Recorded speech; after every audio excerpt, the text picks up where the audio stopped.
goeiemôre gesê het nie. Ons eer die Here vir sy goedheid. Amen. Blaai asseblief saam na Hebreërs hoofstuk 12 toe. Ons gaan lees so 'n bietjie vanaf vers 5. Wie van julle het almal die tema gekry gister? Steek op jou hand as jy die tema op jou foon gekry het. As jy nie die tema gekry het nie, check asseblief. Ons sit dit op die afkondigings. Praat so 'n bietjie net met ons, dat ons net die kommunikasie maklik oop kry. Dan kan jy ook so 'n bietjie jou hart voorberei voordat jy op 'n Sondagoggend kom. Maar dalk voordat ons dit lees, wil ek net so oomblik, ons het nou vanoggend nuus gekry, Erika Kras se broer is ook gisteraand in 'n motorongeluk oorlede. Dit is regtig so jammer, dis in my tyd hier nie 'n goeie seisoen vir die Kras familie nie. En ag, Diana sal jy nie net ook, ek soek nou vir Diana, maar ek sien haar nie. Daar agter is jy, okay. Dra asseblief ook net ons liefde oor daar waar jy kom, maar kan ons net gou 'n oomblik by hulle stil staan en net ook saam met hulle bid. En Vader, ons wil in besonder die Kras familie net by u voete neerlê. Vader, u is soveel meer bekend nog as wat ons bekend is. Ons weet hulle het u nodig in hierdie oggend en ook in hierdie seisoen. Er sal u genade asseblief op nie vir hulle genoeg wees. Gee asseblief vir ons wysheid as deel van u liggaam, om ook te weet waar kan ons vat en waar kan ons ook hulle arm sterk maak. Ek bid dit in Jesus naam. Amen en amen. Nou die tema van die woord vanoggend is gelouter. Ek weet die jong mense vra, weet julle wat beteken gelouter? Reino sê hy weet nie wat beteken gelouter nie. Die Engels is refined. Ja, hulle ken die Engelse een, okay. Gelouter is 'n Bybelse konsep waar dit wat onrein is uitgehaal word, sodat dit wat daar is ook rein kan wees.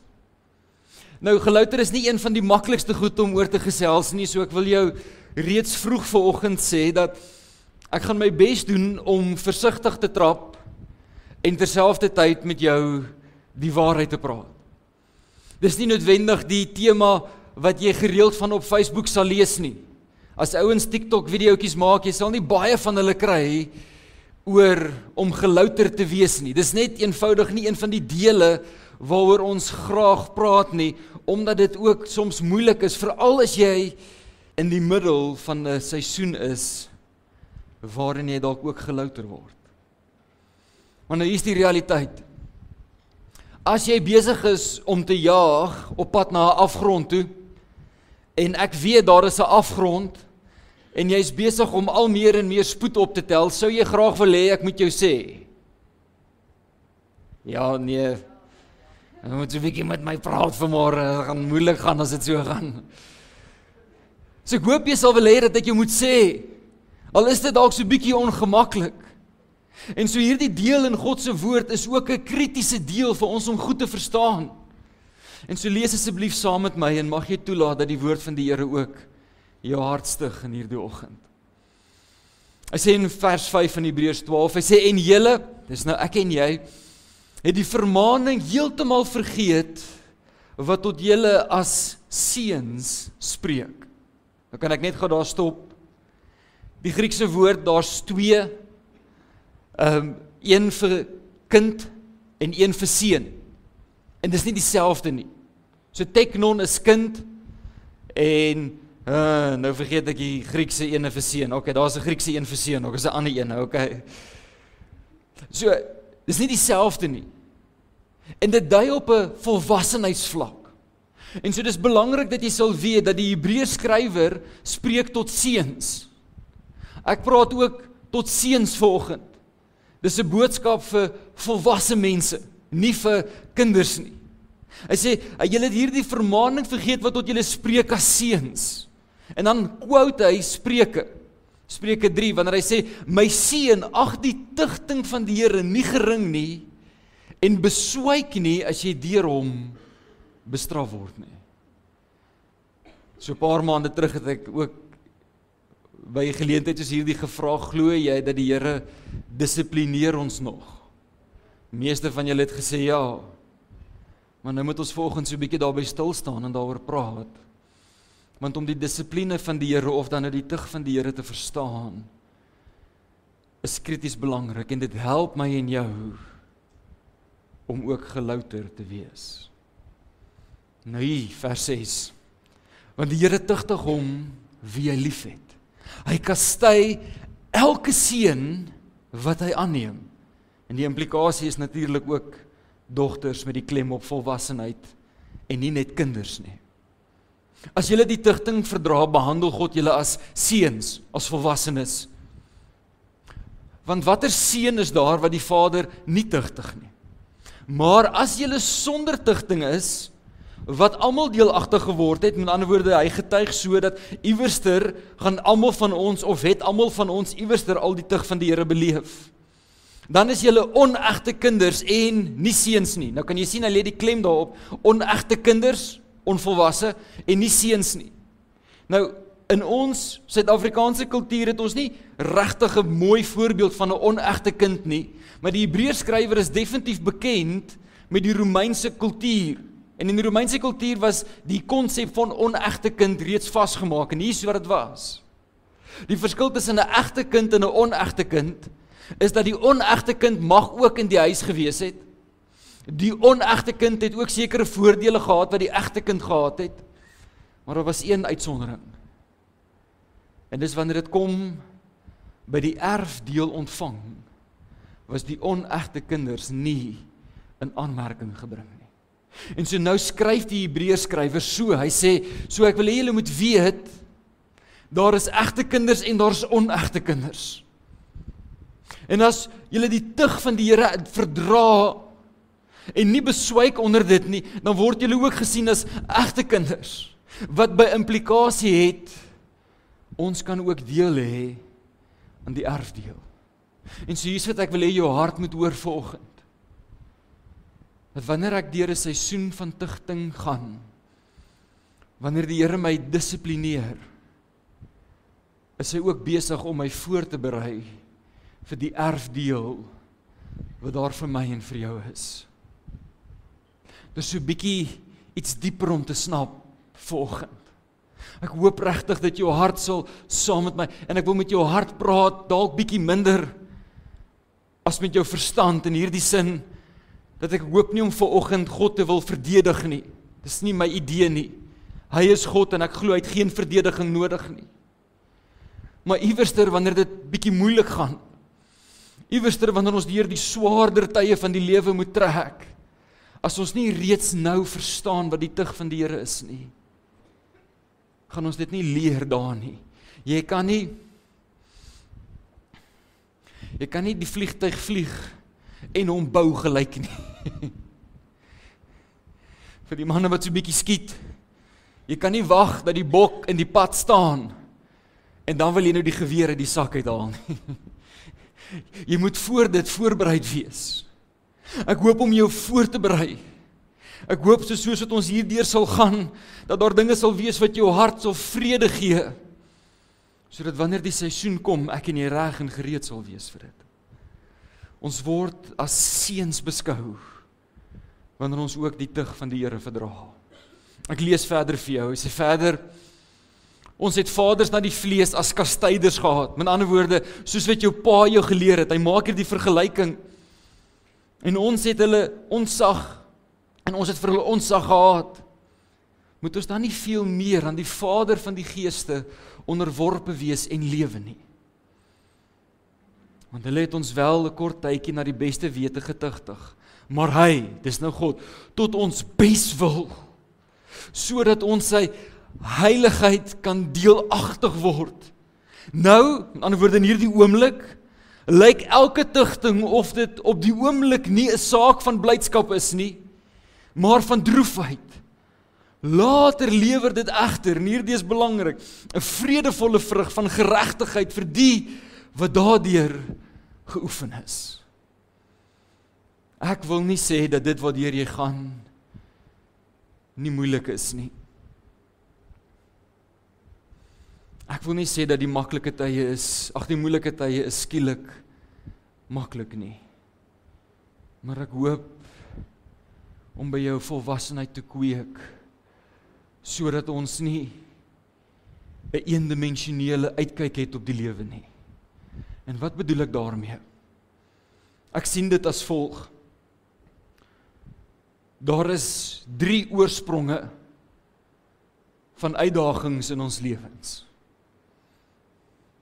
Die eerste, ons eie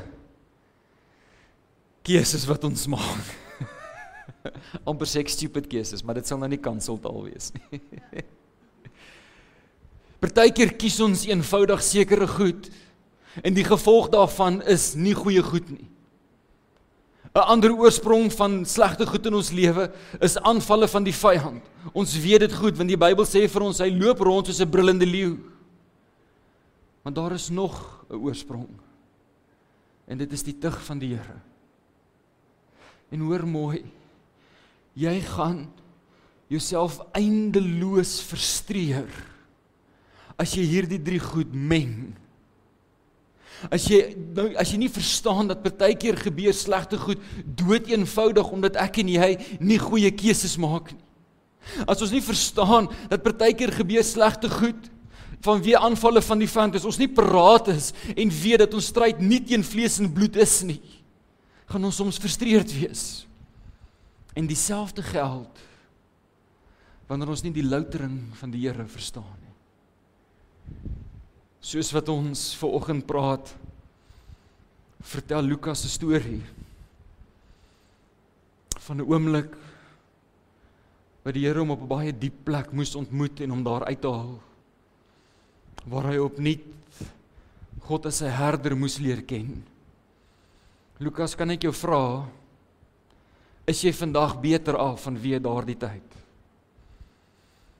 Kan jy getuig saam met Lukas, as jy partykeer so 'n bietjie terugkyk, dat jy moontlik vandag nader is aan die Here as wat jy sou wees, vanweë die slegte tyd? Ek wil vir jou sê, en ek sê dit onverskrokke, ek is vandag 'n ander mens, vanweë die feit dat my seuns gediagnoseer is met outisme.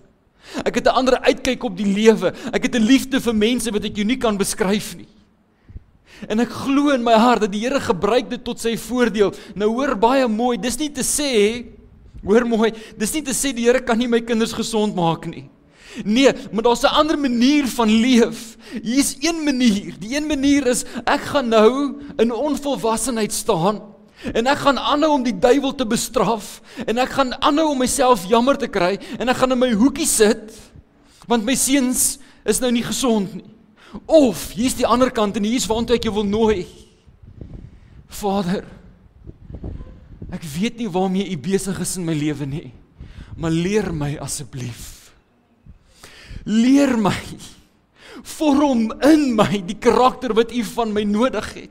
Leer my so gou, want hoekom? Die Bybel sê dat wanneer ek ook tot volwassenheid gekom het, dan stop die tugting ook. Julle is met my. En so dis 'n pad, dis 'n manier van om ook genesing te ervaar, is word groot, word volwasse in die karakter, dan kan die tugting ophou. Ek praat moeilike goed vanoggend, en ek hoop dat jy dit met wysheid sal ontvang. Maar hoor my mooi, ek en jy word nie geroep om onrein voor hom te staan nie, maar liewers gelouter. Gelouter, kan ek met jou een ding deel, en ek weet jy het dit dalk al gehoor, maar hoor mooi. Die storie gaan in 'n gesprek met 'n goudsmid, om te vra so, hoe weet hy wanneer die loutering nou genoeg is? Hoe weet hy wanneer die goud suiwer is? Waarop die goudsmid antwoord, wanneer ek my refleksie in die goud kan sien. Om te sê, wanneer ek myself daarin kan sien. En hierdie beginsel is 'n goeie beginsel om te weet, wil jy graag hê die loutering moet stop?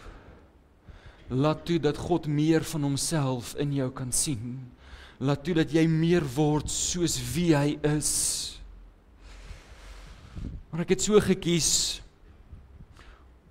om met jou te praat oor die belangrike goed om te weet voor die loutering, tydens die loutering en ook na die loutering. En so ek wil jou waarborg dat ten minste 1/3 van die preek sal ook op jou van toepassing wees. En jy gaan in een van hierdie 3 wees. Waarskynlik 'n bietjie meer as dit. Maar hoor wat sê Openbaring 3 vers 19. Ek hoop regtig om 'n gemaklikheid in jou hart vanoggend te land. Dat soms gaan ons deur 'n seisoen van tug, waarin Vader ons wil vorm tot volwassenheid. Hy sê in Openbaring 3:19, wanneer hy praat met die gemeente van die Laodisense, hy sê, almal, nou kan ek jou net 'n Griekse les, dat wanneer die Bybel sê almal, dan beteken dit in Grieks, almal. Almal wat ek lief het, glo jy die Here het jou lief.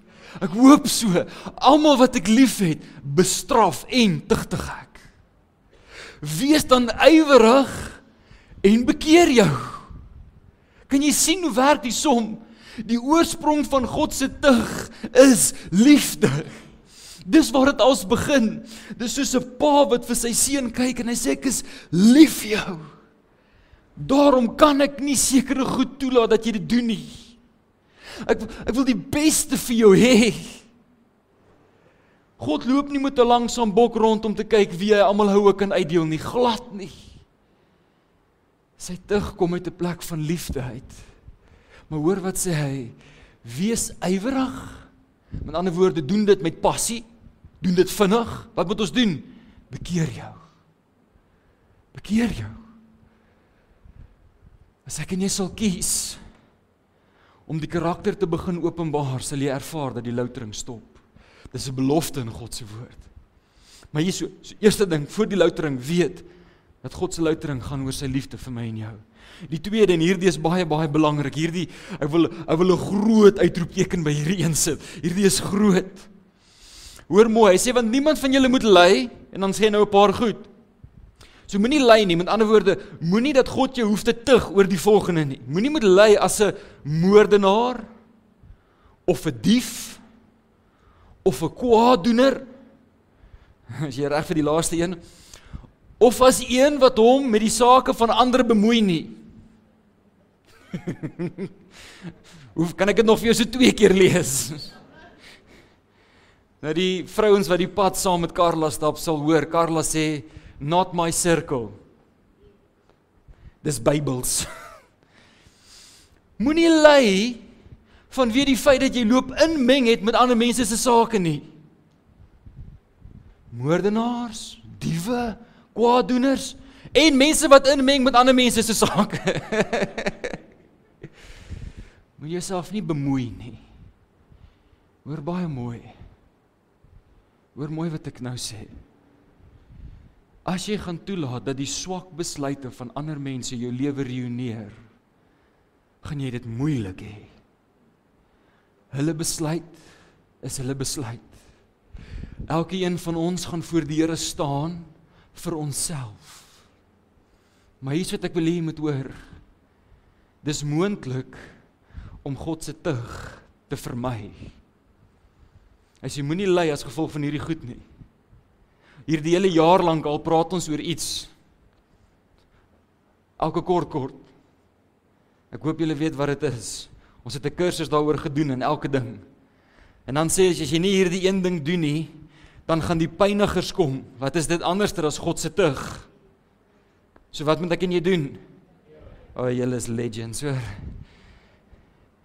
As ek kan vergewe, kan ek God se tug voorkom.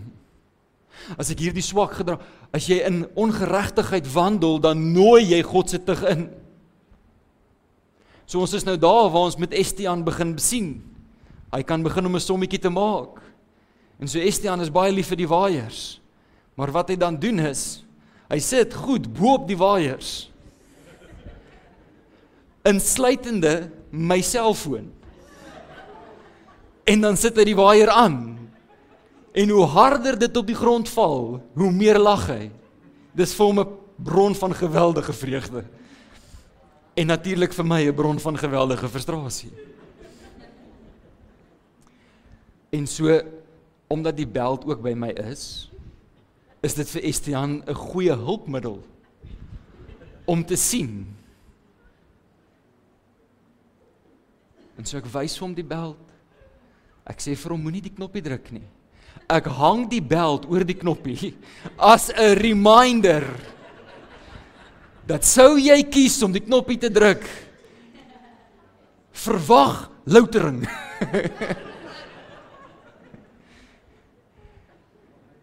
Ek glo dis 'n goeie pa se hart om 'n kind soveel as moontlik geleentheid te gee om te bekeer.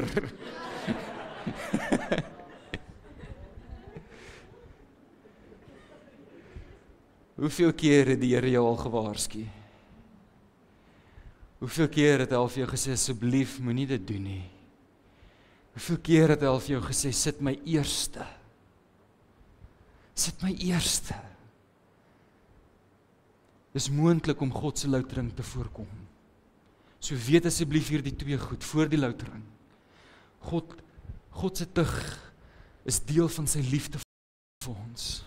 God se tug is voorkombaar. Tydens die loutering, as jy hier is vanoggend, wil ek regtig jou hart bemoedig en sê, groot asseblief, vanoggend se woord is ook vir jou. Al is dit dalk moeilik, al is dit dalk swaar, hoor mooi.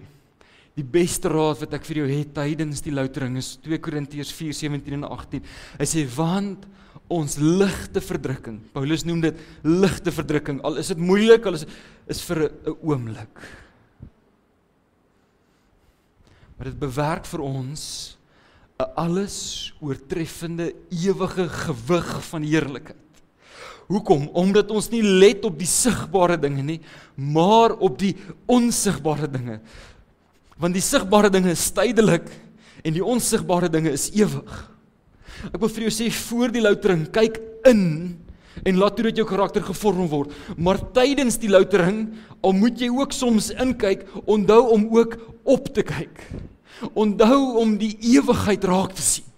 Onthou om te sien dat God is besig met 'n plan. Die toneel is besig om af te speel en alles, maar alles is tydelik.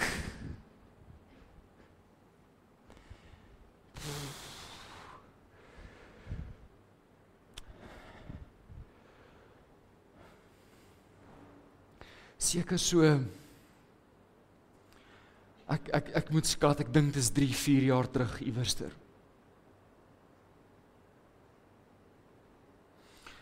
Moet ek by 2 baie kosbare mense sit, wat hulle eerste kind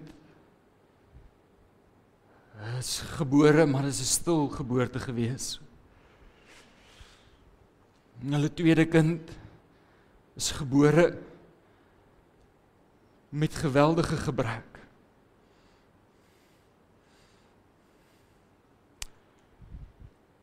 En hy sit voor my en hy vra my, hoekom? En ek wil vir jou sê, daar is nie antwoorde, hoekom nie? Daar is dele wat ons nie in hierdie lewe sal verstaan nie. Maar in daai hartseer oomblik, hoor ek hoe die Gees vir my sê, ek moet vir daai man sê, sy kind leef in die hemel. En ek wil dit nie rarig vir hom sê nie, want dis freaking, dis hartseer en dis trauma en dis moeilik. Maar die Gees dring my.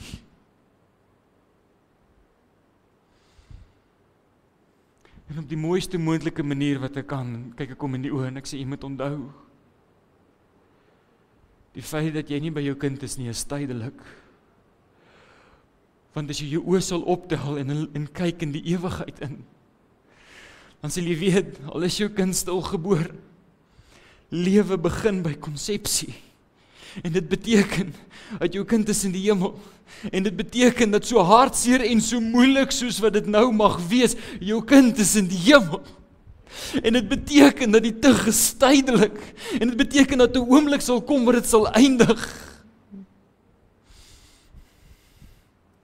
Ons let nie op die sigbare nie, maar op die onsigbare. in die moeilikste oomblikke. Wanneer dit hard vat in jou hart, kyk asseblief op. Wees besig om jouself voor te berei. Romeine 8:18 sê, want ek reken dat die lyding van die teenwoordige tyd nie opweeg teen die heerlikheid wat in ons openbaar sal word. Wat in ons die lyding van die tydelike weeg, dit beteken, wanneer ek sing, Vader, ek vertrou U.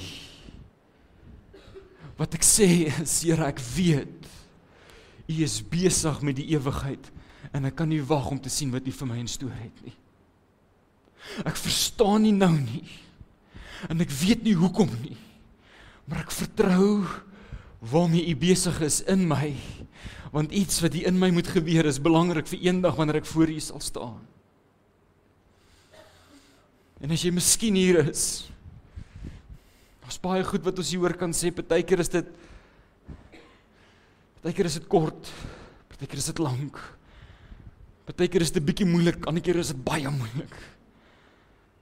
Onthou asseblief, die lyding is tydelik. En die doel is voorbereiding vir die eendag. En waaroor gaan hierdie loutering? Ek hoop regtig ek ondersteun jou hart vanoggend. Ek hoop regtig dat jy perspektief sal kry. En iets wat ek hy praat so in Romeine hoofstuk 5, wanneer hy gepraat het daar vrede tussen my en God is, sê hy, maar nie net dit nie. Hy sê nie alleen dit nie, maar ons roem ook in die verdrukking. Dan dink ek ene Paulus.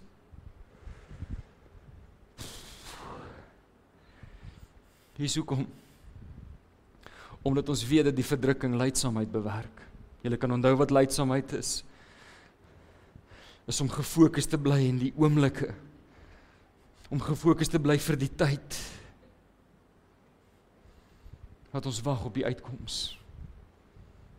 En so hierdie verdrukking bewerk lydsaamheid, maar hierdie lydsaamheid bewerk beproefdheid en hierdie beproefdheid hoop. Jy sien, meeste kinders van die Here, meeste mense wat opreg is voor die Here, wil graag die verdrukking skiep, die lydsaamheid beskiep, die beproewing skiep, en dan wil ons hoop hê. God se model werk andersom. Dit begin met die verdrukking. Hierdie verdrukking doen iets, hierdie moeilike omstandighede doen iets in my. En die Bybel noem dit lydsaamheid. Die geduld om op die Here te wag, totdat die uitkoms kom, om vergenoeg te wees in die seisoen wat ek moet wag, tot die uitkoms kom. Nie dat ek opgee op die uitkoms nie. Maak asseblief 'n baie, trek die lyn, vol hoop, vol geloof, sienende dat Jesus kan in een oomblik alles verander, hy kan. Maar van nou totdat hy doen, gaan ek kies om God te dien met alles wat in my is. Ek gaan nie gaan sit en myself jammer kry nie. Ek gaan nie toelaat dat die leuns van die vyand my wegdryf van God af nie. Nee, met lydsaamheid gaan ek wag. En wat gaan gebeur? Daar gaan dan beproefdheid kom. Hierdie beproefdheid bewys aan my en aan jou dat ons nie in dit is vir wat ons daaruit kan kry nie, maar dat ons hom wil dien. Mag ek jou herinner aan Daniël? Mag ek jou herinner aan die oomblik toe hy gesê het?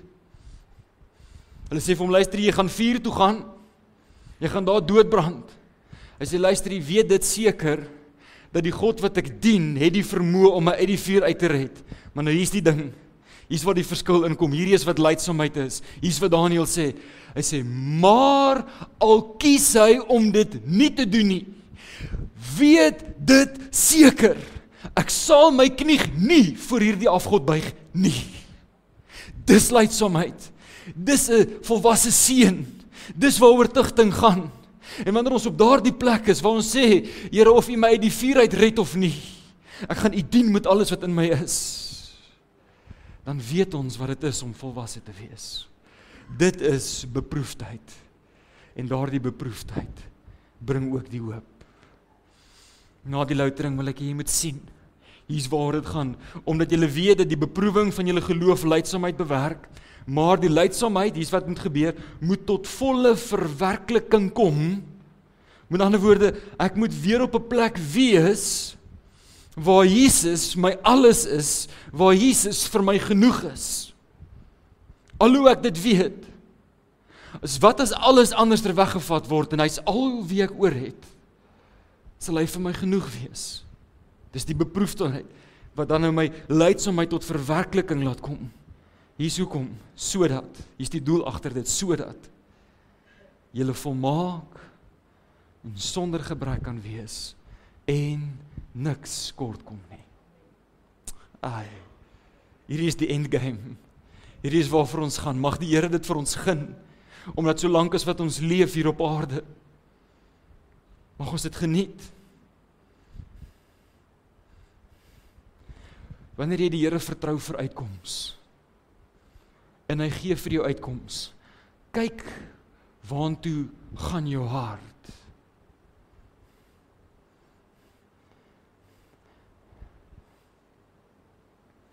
Ek wil 'n storie deel en ek hoop dat jy dit op jou eie lewe van toepassing sal kan maak. Een Sondag na kerk, terwyl ons uitstap, sê 'n vroutjie vir my, pastoor, asseblief kan jy my help, my man is depressief by die huis. Alles is net verkeerd. Ek sê wel, my tyd laat my toe, sê vir hom ek is op pad. Ek gaan sit langs hom in sy huis, hy huil voor die Here. Alles is verkeerd, alles. Werk is 'n gemors, huwelik 'n gemors, verhouding met die kinders 'n gemors, alles is verkeerd.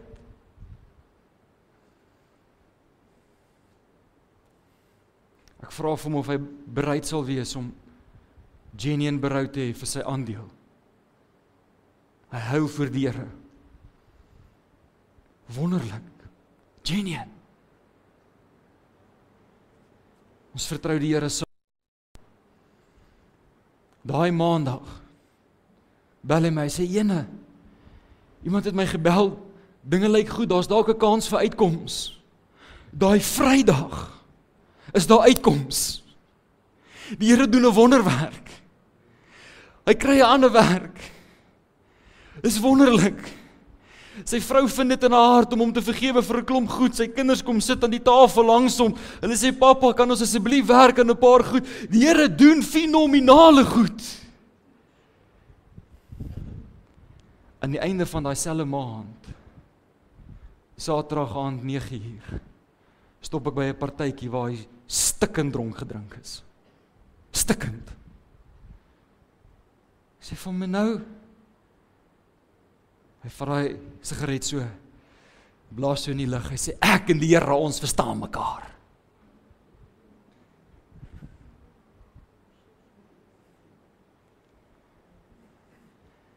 Kerk, moet die tug van die Here nie gering ag nie. Moenie, wanneer die Here uitkoms bring, en deurbraak bring, dit wat jy hom voor vertrou het, wees asseblief getrou. Ek pleit by jou vir die seisoen wat vir jou voorlê. Soos die Here vir jou deurkom, eer hom uit die eerste van jou oes. Koop die tyd uit saam met hom. Wees gewaarsku vandag, ag die tigting van die Here nie gering nie. Moet God nie op die agtergrond sit. En wanneer jy hom nodig het, hardloop nou met hy skielik alles kom uitsorteer, en as alles uitgesorteer is, dan gaan sit jy weer rustig nie. Hou aan om hom te soek. Maak seker dat wanneer die goudsmid, die groot goudsmid van die lewe, jou louter, maak seker hy sien iets van homself in jou. As jy gelukkig wil wees in jou verhoudings, as jy sinvol hierdie lewe wil aanpak, hê 'n lewe as 'n volwasse seun en nie meer as 'n kind nie. 1 Petrus 1:7. As jy sodat die beproefdheid van julle geloof, wat baie kosbaarder is as goud, wat vergaan, maar deur vuur gelouter, dat julle bevind mag word. Hier's die eindgame, lof en eer en heerlikheid by die openbaring van Jesus Christus. Let op by die openbaring van Jesus Christus. Partykeer as ek vir 'n seisoen getrou is, verwag ek ook in die tydelike deurbraak, en soms is dit so, ek eer die Here, baie dankie. Maar dis nie die maatstaf nie. So ek bid, ek gaan kerk toe, ek lees Bybel, ek doen die regte dinge, dan verwag ek ook in die tydelike deurbraak. Soms is dit so. Ons eer die Here wanneer dit so is. Maar dis nie die mikpunt nie. Die mikpunt is by die openbaarmaking van Jesus Christus, dat ons dan lof en eer en heerlikheid kan ontvang. Ons speel die game vir die einde in gedagte, nie vir die nou nie. En so alles wat ek doen, alles wie ek is, hoekom ek dit doen, hoekom ek vir sekere besigheid ja sê en vir ander besigheid nee sê, hoekom ek myself op die altaar sê, alles wat ek doen, is om eendag te hoor, goeie en getroue diensknegt. Ek wil afsluit met Jakobus 5:11. Hy sê, kyk, ons reken dat hulle ons reken hulle gesalig wat verdra. Met ander woorde, ouens wat deur 'n seisoen gaan. Julle het gehoor van die lydsaamheid van Job. Julle het die einddoel van die Here met hom gesien. Dat die Here vol medelee en ontferming is. Wat was die lydsaamheid van Job? Ek lees dit vir jou in Job 23 vers 10. Want hy weet hoe my wandel is. Kerk, jy gaan vir party mense partykeer kan jok. Jy gaan nie vir alle mense alle kere kan jok nie. God weet hoe my en jou wandel is. As hy my toets, sal ek soos goud tevoorskyn kom. Kan julle die storie van Job onthou?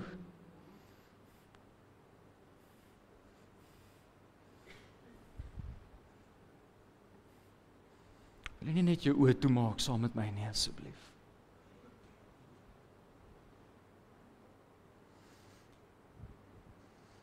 Mag ek jou vra, as die vyand vandag by die Here sal instap en sê, het jy gelet op my knegt? Of die Here vra vir die vyand, het jy gelet op my knegt?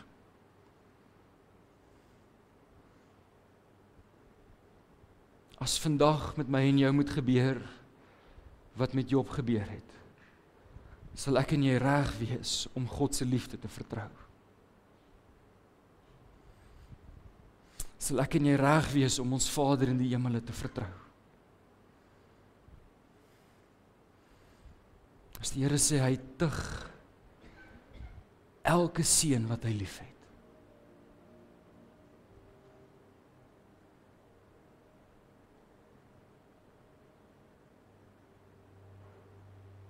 Is ek en jy reg?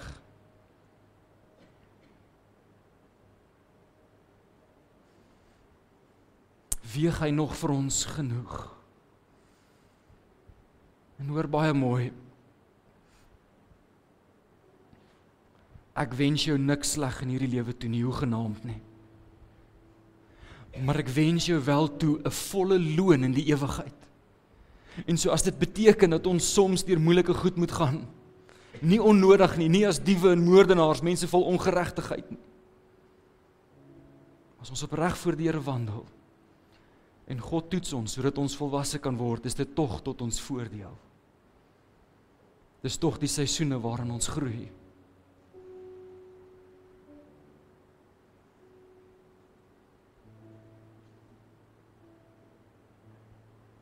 En so ek wil net graag vir twee groepe mense bid vanoggend. Die eerste is 'n groep wat as jy braaf is vanoggend, as jy vanoggend wil sê, Vader, U is die pottebakker en ek is die klei. As jy vanoggend wil sê, Vader, ek wil niks mis wat U vir my in store het nie. As jy vanoggend die Here wil nooi, om te sê, Here, U wat weet wat die beste vir my is.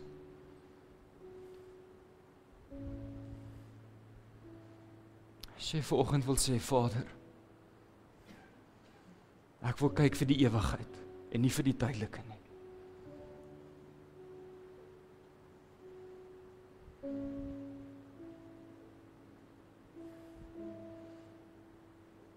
As jy opnuut jou hart wil posisioneer, om te sê, Here,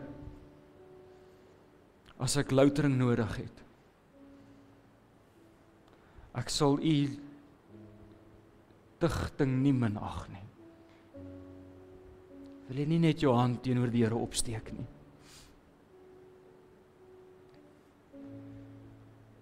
En Vader, ek wil bid vir hierdie groep mense. Wat sê, Here, ek weet nie altyd hoekom ek deur die moeilike goed moet gaan wat ek gaan nie. Here, maar ek wil u tigting nie gering ag nie. Here, vorm my en maak my net soos u wil. Want ek wil graag gelouter voor u staan. Ek wil graag voor u staan om te ontvang die volheid van dit wat u vir my instoor het. Here, haal asseblief uit my uit dit wat u nie verheerlik nie. En plaas opnuut in my dit wat u wel verheerlik. Ek bid dit in Jesus naam. Amen. Wil jy nie net jou oë weer eens net saam met my sluit nie, want ek wil baie graag vir hierdie tweede groep bid, en is so 'n bietjie meer sensitief, so ek gaan jou nie vra om jou hand op te steek nie, maar terwyl ek die woord voorberei het ek regtig gevoel, daar is mense wat voel, jy is reg in die middel van so 'n seisoen. Voel vir jou die druk kom van alle kante af.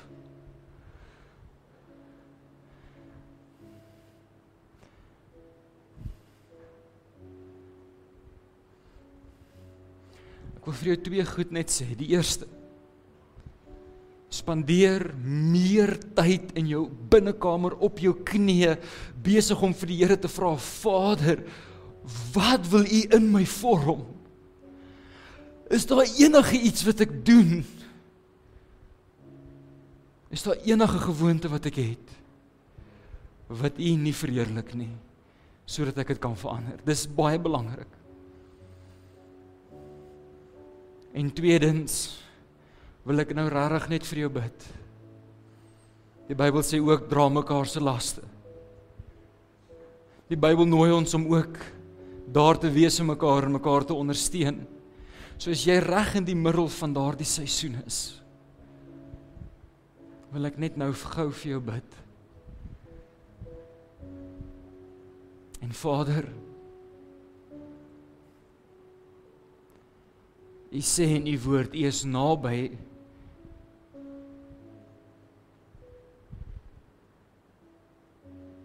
iemand wat 'n gebroke hart het. 'n Verslae gees, sê u, sal u nie verstoot nie. En ek wil nou in besonder bid vir elke een wat voel hulle is in die middel van 'n seisoen. Vir elkeen wat frustreerd is, omdat hulle al soveel keer probeer het, soveel goed probeer het. Here, sal jy asseblief elkeen se hart optel. Sal jy hulle kragtig ondersteun deur u Heilige Gees.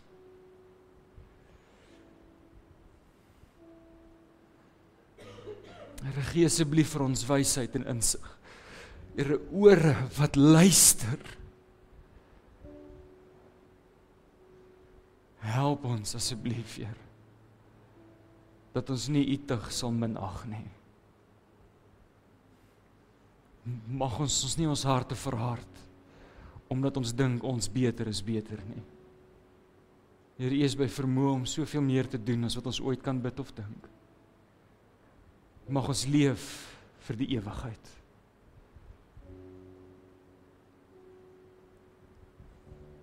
Mag ons u aangesig soek. Ek bid dit in Jesus naam. Amen en amen.